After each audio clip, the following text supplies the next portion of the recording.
halkani waa radio Boorama oo aad ka dhageysanaysaan muujada hal eber 2.7 FM iyo barnaamijka difaaca. الحمد لله سنة لله وصلى الله وسلم على نبينا محمد صلى الله عليه وسلم أما بعد السلام عليكم ورحمة الله وبركاته دمان dadka Soomaaliya barnaamijka gufaaco ka dhageysta radio Boorame kana daawada Somali Canadian TV barnaamijka maanta waxa marti noogu ah aqoon-yahan siyaasi Ismaaciil Warsame kana mid ah forumka wadaniyiinta Soomaaliyeed walaalayaal waxaan ognahay xaaladda siyaasadeed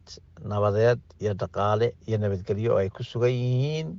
laascaanood ee gobolka Sool waxaa hadlay madaxweynaha Puntland Danny iyo madaxweynaha Somaliland Muuse Biixi waxaan rabnaa markaa inaan weydiino aqoon-yahankan waxaynu arkaynaa dhibta muddada soo socotay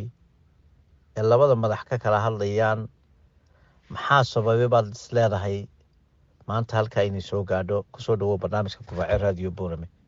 waa mahadsan tahay maxamed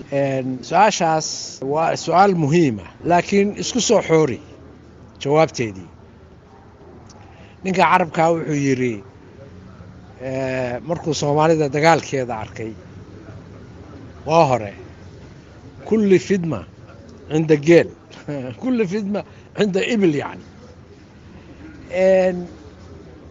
halays aadeeyo Puntland ha aaday Somaliland ha aadayso Puntland iyo dawladda dhexe Soomaaliya xooga kale ha aadayso shabaab iyo hadii la ku roon yahay dad wax dil ha aadayso fidmadoo dhan waxay ka socotaa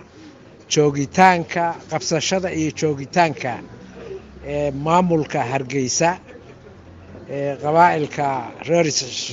Sheekh oo ku gabanaya maamulka Muuse Biixi anigu haddaan soo koobo jawaabtaydu intaa weeye ciidanka iyo maamulka Somaliland markuu meesha ka baxo oo dadka aayahooda ka tashadaan waxa la gaarayaa xal waara dadkaas iyaga aayahooda ka tashanaya iyaga meeshay rabaan raacaya haday rabaan Puntland bay raacayaan haday rabaan Somaliland bay raacayaan haday rabaan maamul cusub oo iyagu ay leeyihiin bay dhisanayaan waxa weeye waa dad xor ku dhashay xuquuq bay leeyihiin in lagu xadgudbo xuquuqdooda maaha is-aadayntan labada maamul iyo wixii kale la halmaala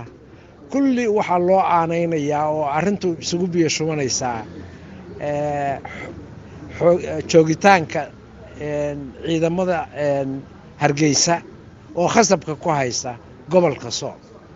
inta ayaan ku soo koobi lahaa haday taas meesha ka baxdo xal waa loo helayaa arinta Sool